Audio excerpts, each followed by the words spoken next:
147 CRPF এর সচেতনতা পদযাত্রায় ভাগায়। স্বাধীনতা দিবসে প্রাককালে Bhagabazar MA Laskar senior secondary স্কুলের ছাত্রছাত্রীদের নিয়ে সচেতনতা র্যালির আয়োজন করেন আসাম মিজোরাম সীমান্তে নিয়োজিত সিআরপিএফ 147 ব্যাটালিয়নের জওয়ানরা। এদিন Bhaga Rajghat MA Laskar senior secondary স্কুলের ছাত্রছাত্রীদের নিয়ে র্যালি শুরু হয়ে 306 নম্বর শিলচর আইজল জাতীয় সড়ক ধরে ভাগাবাজার পর্যন্ত পরিক্রমা করে আবার স্কুলে ফিরে শেষ হয়। সিআরপিএফ বাহিনী ও ছাত্রছাত্রীদের এমন মনোরম পদযাত্রা দেখে অনেক সাধারণ পথচারীকেও অংশগ্রহণ করতে দেখা যায়।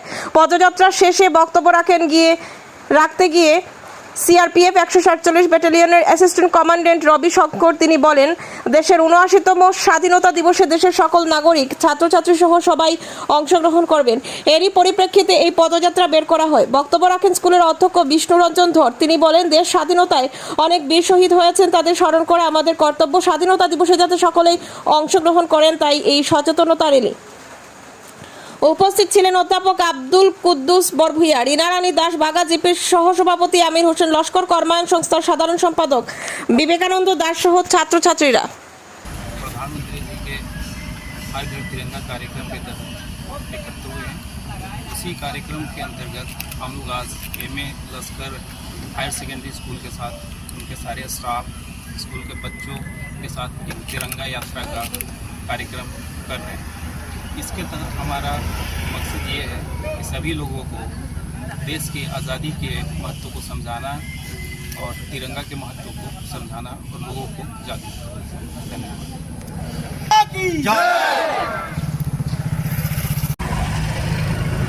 ভারতীয় কবিতার প্রথম একটা লাইন আছে, সেই লাইনটা হলো, এই ভারতের মহামানবের সাগর তীরে।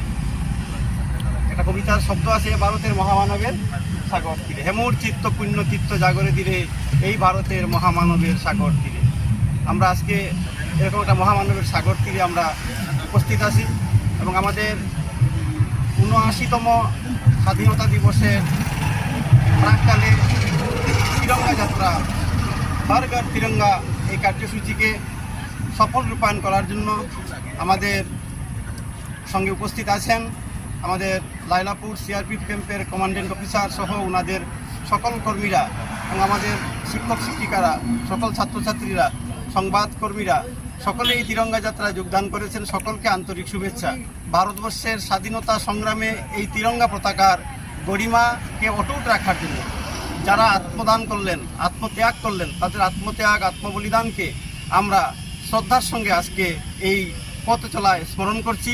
তাদের প্রতি আমার, শহীদদের প্রতি আমার, আত্মত্যাগ যারা করলেন, বলিদান দিলেন, তাদের প্রতি আমার তরফ থেকে, আমার স্কুলের তরফ থেকে, আমার সকল শিক্ষক শিক্ষিকা, ছাত্রছাত্রী সকলের তরফ থেকে, আমার অন্তরের অন্তঃস্থল থেকে তাদের প্রতি আমার শ্রদ্ধা প্রণাম রইল। কারণ তারা যে আদর্শ দেখিয়েছেন আমাদের, এই ভারত মাতার পতাকা হাতে নিয়ে তারা যে দেশ ও মাতৃকাকে স্বাধীনতা এনে দিলেন, তার যে আদর্শ, তার ত্যাগ আমরা যেন ধরে রাখতে পারি। এই পথ চলাই হবে আমাদের আজকের প্রথম সংকল্প, যেন এই আদর্শকে আমরা ধরে রাখতে পারি। কারণ এখানে ভারতবর্ষের ধর্মই হচ্ছে হেতায় আর্য, হেতায় অনার্য, হেতায় দাবির শখ, খুনচন পাঠান মুঘল এক দেহে হল লীন। এই যে মহামানবের মিলনক্ষেত্র ভারতভূমি, এই ভারতভূমির জন্য আমরা যেন তাকে বজায় রাখতে পারি এবং আমরা একতা, সহযোগিতা, সহমর্মিতা, স্বদেশপ্রেম আমাদের মধ্যে অটুট থাকে। আমরা দেশকে সর্বপ্রথম আগে দেখে তিরঙ্গা পতাকার সামনে দাঁড়িয়ে ভারত মাতাকে প্রণাম জানিয়ে, এখানে যারা সেনাকর্মীরা রয়েছেন, সিআরপিএফের সেনাকর্মী, তাদের সকলকে আমার অন্তরে শ্রদ্ধাঞ্জলি জানাচ্ছি। কারণ তারা আছেন বলে আমরা এই দেশে সুন্দরভাবে আমাদের বসবাস করতে পারছি।